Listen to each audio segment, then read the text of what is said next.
Greetings everyone, this is Manisha. I welcome you all in my 11th video of Introduction to Programming Language C. In my previous video, we have learned the control statements, and out of control statements, we have focused on if-else statement. In this video also, we are going to learn if-else statement only. In this video, we are going to do some more programs of if-else, like we have done some programs in the previous video. These programs will give us more clarity of the concept. In our previous video, we have focused on if-else, and nested if-else. In this video, we are going to make the programs in which these concepts will be used, right? And these programs are to find out profit and loss, to input weekday number and printing the weekday, and to find out if the input character is an alphabet or not. Now let's see how can we make these programs. Let's have a look at this program. This program is calculating profit or loss. To have profit or loss, we need to have cost price and selling price. In this program, we have taken 3 integers and we are scanning 2 integers out of that, right? One is the cost price, that is CP, and other one is selling price, that is SP, right?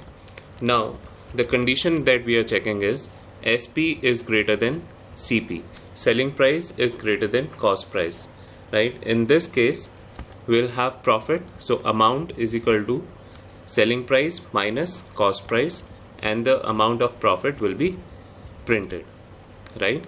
If this condition comes false, like suppose this condition that we have given here, if this is false, in that case control will be shifted to else, and in else we are checking whether cost price is greater than selling price or not.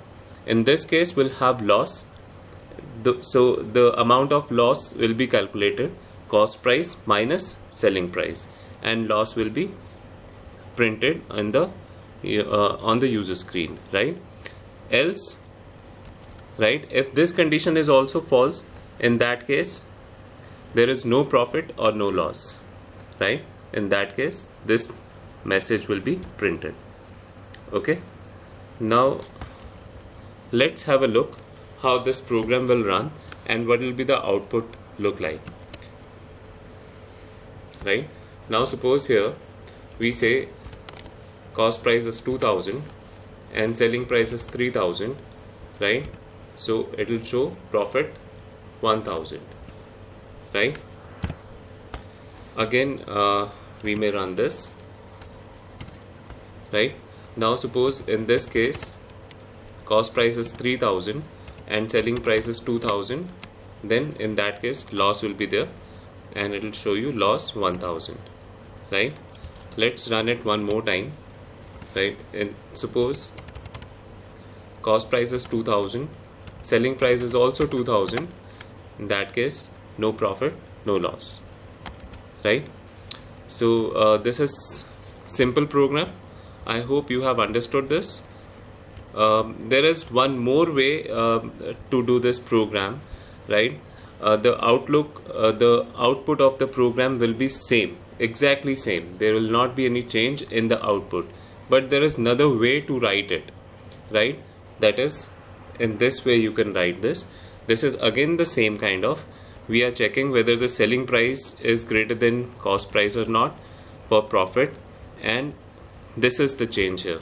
See, here we have written else space if, whereas in previous program we have written it in this manner, else curly bracket starts and then inside if we have mentioned, right? In that case this is also the same, and this will also give you the same answer. There is no change in this. It's only that the segments will be less to handle, right? In this case else and inside you have if, so number of segments are more, whereas if you look at this, the number of segments are less, right? So it is a little more simplified version, you can say, or more easy to understand when you look at it, right? So this is also a way. and the output will be 100% same. If you run this program, you will have the same output, right? So this is also a way how you can write the nested if-else programs. Okay, let's have a look at this program. This program is about inputting a number and printing the corresponding weekday, right? Now in this we have taken one integer and we have used if-else statement, nested if-else statement. With this program we'll have more clarity of nested if-else and what complexities are there with this, right? Now let's have a look. Here we have taken one integer, that integer have been scanned, and then we are checking what number have been input. Because we have different printf statements to be run with different inputs, that is why we need to have nested if-else in this case. So a is equal to, if a is equal to 1, then it is Monday, else if a is equal to 2, it's Tuesday, else if a is equal to 3, Wednesday, and again else. Now here you can see there is a chain of if-else which is going inside one another, right? Let's see. So our first if have started from here, a is equal to 1, right? Else if a is equal to 2, else if a is equal to 3, right? And again if a is equal to 4, else a is equal to 5, else a is equal to 6, else a is equal to 7, else wrong input here, right? And then one by one we need to close all the else inside it, right? Now this else have been closed here, okay? Then this else was started here will be closed here, and so on. This else is closed here, then another else which was started above it, this is, right? Then next part of it, this is, okay, and then the last else have been closed. The last bracket that we have closed is for the first else that we have started, right? So last bracket which have been closed here is under this else, right? So this else was started here, okay, right? So in nesting we need to keep one thing in mind: the last opening bracket will be closed first, right? And first opening bracket will be closed at the last, so that that segment encapsulates everything into it, right? And then get ch, and at the last our main function closes, right? So this is the complexity which is there with nested if-else. Let's see how this program works, right? Let's run this program. Okay, if we enter suppose 5, it is showing Friday. Now let's see step by step how this program is checking everything, right? Main starts, clear screen, printf, scanf. It is asking for a number, so let's suppose we have entered 4, right? Now here 4 is equal to 1, which will come false, so else part will be executed.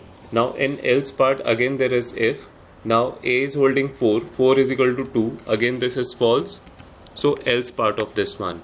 Now 4 is equal to 3, again false, so else part of this. Now here 4 is equal to 4, that means this condition is true. If this condition is true, then if part will be executing and it will show Thursday, right? Okay, now after this will come out of the else part, the main else part also, because rest everything will be skipped. Okay, now here it will show you answer as Thursday, right? And your program terminates. Let's see one more time how is it working. Now suppose this time we enter 8, right? Now here it is checking 8 is equal to 1, the condition will be false. Again 8 is equal to 2, 8 is equal to 3, 8 is equal to 4, 8 is equal to 5, 8 is equal to 6, 8 is equal to 7, and else part of it, right, where we have given this statement as wrong input. Okay, so if all the statements are not followed, then this part will definitely be followed.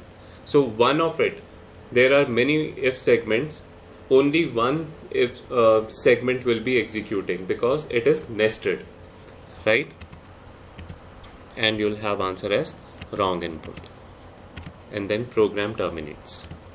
Okay, let's see how can we simplify our nesting. Let's see this program. This is again the same program. With the help of else if statement here, we can reduce our complexity, though the answer will be same, right? The output will be same, but that segmentation will be less in this. Okay, so this is again the same program, but with the help of else if statement, the complexity of typing this program can be reduced, right? This program will also run in the same manner, right? Let's see it step by step also. So clear screen, printf, scanf, and suppose we give 5, right? So 5 is equal to 1, false. 5 is equal to 2, false. 5 is equal to 3, false. 5 is equal to 4, false. 5 is equal to 5. This comes true.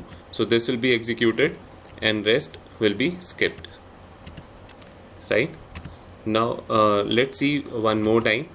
Now suppose this time we enter 1.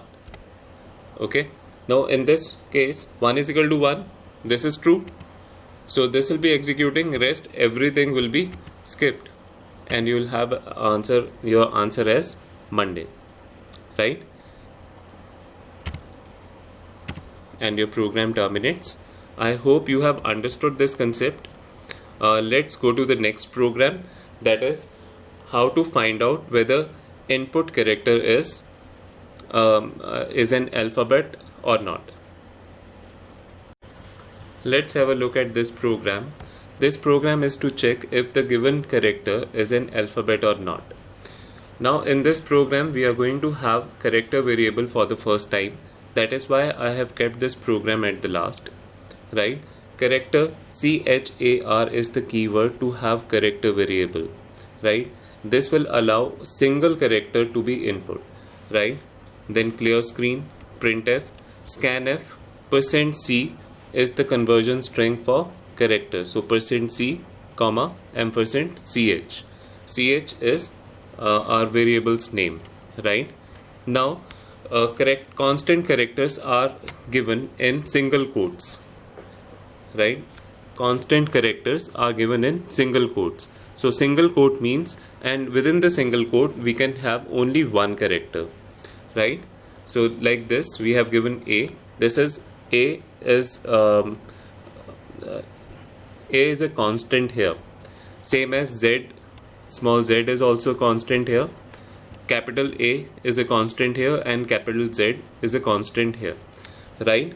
Why these are constants? Because we have written these alphabets within single quotes. Now here what we are checking is if CH is greater or equal to small a and less than or equal to small z.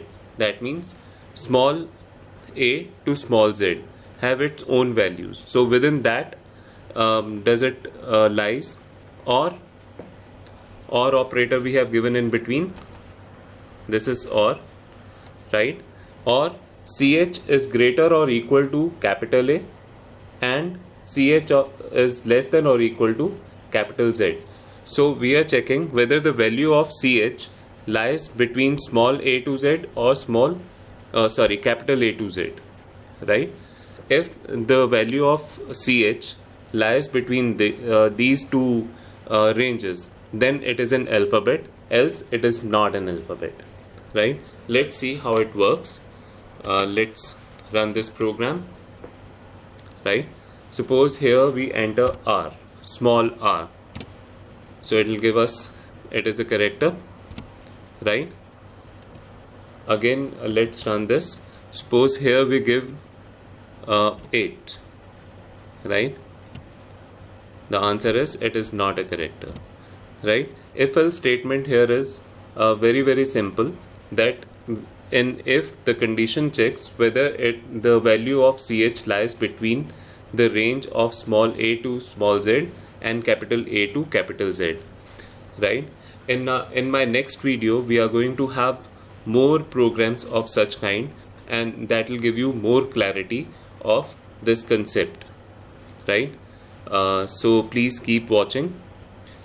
Thank you for watching this video. Please like, subscribe and share my channel. Thank you so much.